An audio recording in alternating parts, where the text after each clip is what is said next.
Chapter 31, Gold Driller. Joshua never cared for Dennis. He didn't care if they were oral surgeons like his ex-girlfriend's father, despite his keg of Sierra Nevada pale ale on tap at his house constantly, because birthing the only Irish lassie in Westwood, California, who couldn't handle her beer or booze made it a wash. Plus, Joshua resented the standard smug, stable, pseudo-brainy, neat, never too taxing 9-to-5 assistant organized existence of Dennis in general. They never made a cold call in their life. They never had parents consistently shit on their dreams from start to finish. They never had to endure passive-aggressive insults from their wife's blob-breath friends at weddings with lines such as, "So you're hosting a podcast. At least you have a creative outlet to express yourself."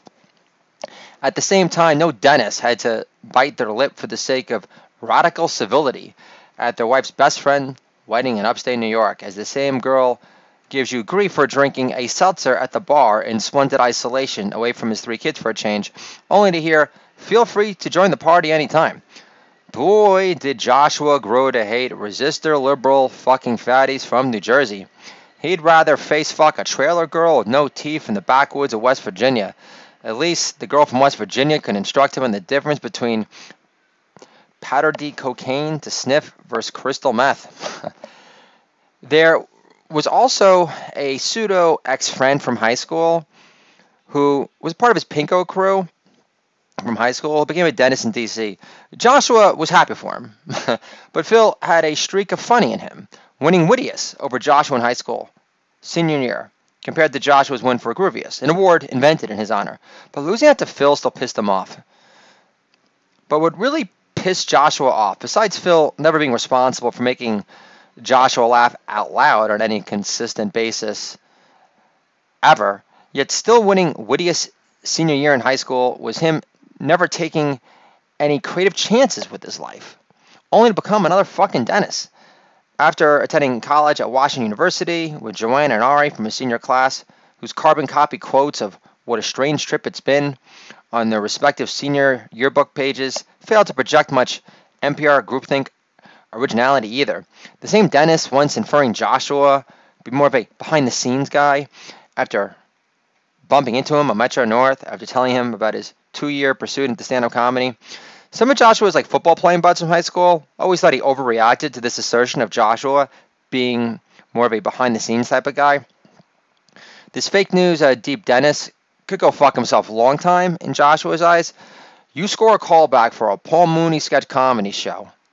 Showcase the balls to approach Richard Pryor's best friend and only joke writer, who never went out of his way to suck off Whitey ever, and get back to Joshua on your ball-free, zero-imagination, gunky, teeth-cleaning existence, on what actual star power you're capable of exuding, and Joshua would give more weight to your talent-assessing assertions.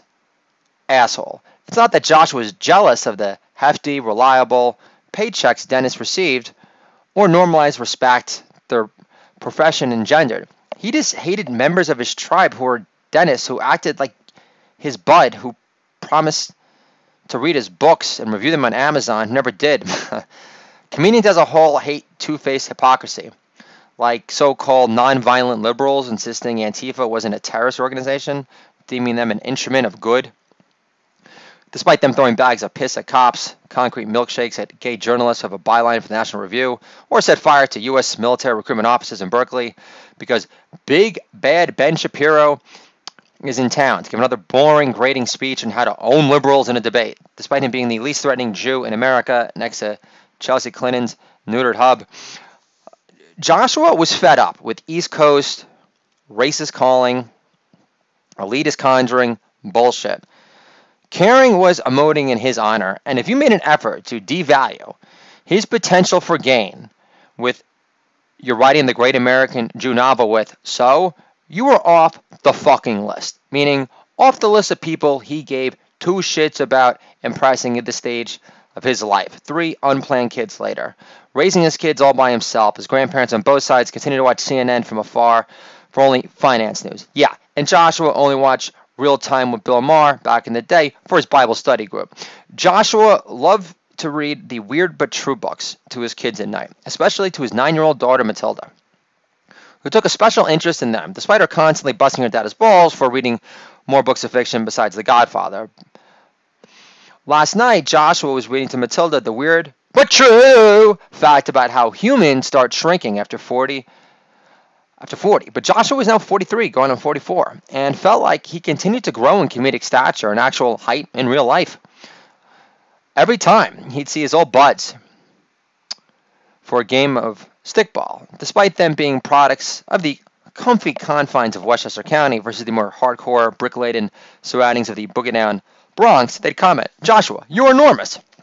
Then Joshua would air out the football, and they'd start hailing their old school, high school bud as someone who could have been the second coming of Vinny Testaverde. But Joshua's yoga improved posture, a new core exercise regimen involving a daily use of kettlebells and arm planks on his yoga mat in his downstairs garage workout sanctuary space, while also serving as his daily morning prayer space, only played a surface-level contribution to his enhanced physical and spiritual growth, enabling him to grow closer to God every day. Yeah, yeah, yeah! The other side to Joshua's hyper-growth during his time in the wilderness, in Croton Falls, New York, hosting his Do It All Dad Year podcast and writing his joke-heavy books from home in their Comedy Grant house on the most northern point of Westchester County, God's country in his eyes, enveloped by one pristine, water-spritzing reservoir or glistening lake after another, was the searing growing pains associated with acknowledging he had outgrown the need or want of adulation from those he once considered his closest allies, friends, or past believers in him, namely his wife. He didn't want to hear about the questionable news sources he read from anymore. He didn't want to hear Americans were stupid anymore. He didn't want to hear negative, downer, hysteria, hate-driven drivel on social media anymore about the big, bad, blonde wolf being responsible for every evil thing known to mankind for the past 3 years and counting. He didn't want to ease his kids' developing anxiety anymore because mama equated a substandard toothbrushing job to kids dying of eventual premature plate-covered heart failure. He didn't want to hear his wife actually explain what an Amber Alert was to his kids in full fucking detail. He didn't want his kids.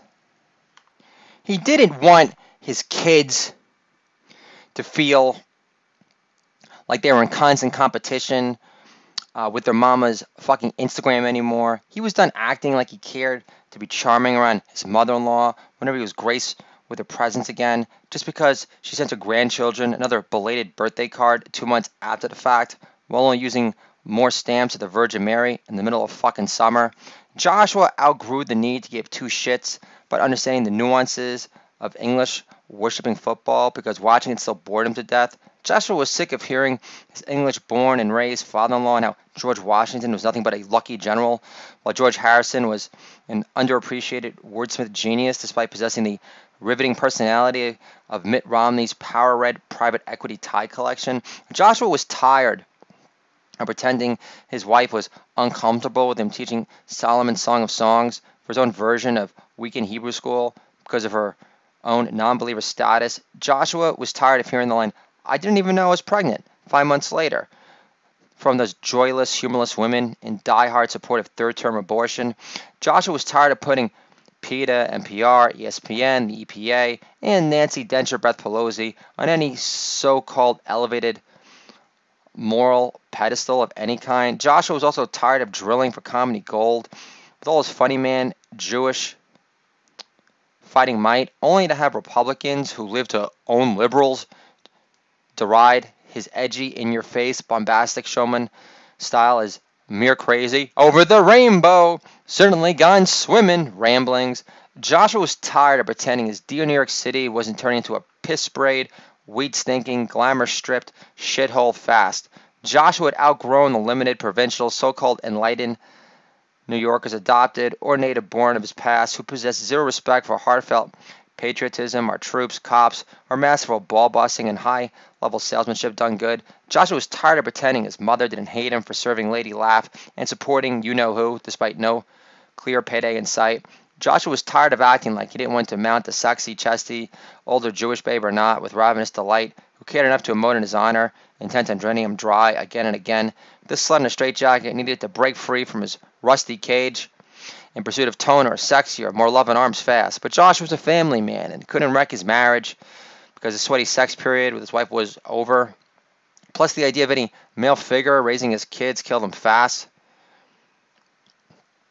Still, it didn't mean Joshua couldn't get his hardcore flirt on and flex his magnetic might around those fetching older Jewish or not loving babes who could be the dreamy, fill-in Jewish godmother MILF for his kids while making his wife get insanely jealous and more appreciative of Joshua's taken for granted parenting skills in the process.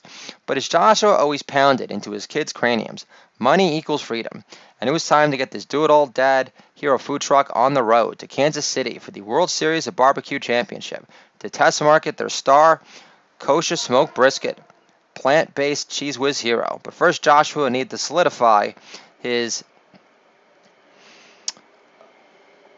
partnership with his star hipster butcher in Crown Heights, because as the wealthiest man who ever lived, no, not Jeff Bezos, King Solomon once said in Proverbs, every purpose is established by counsel.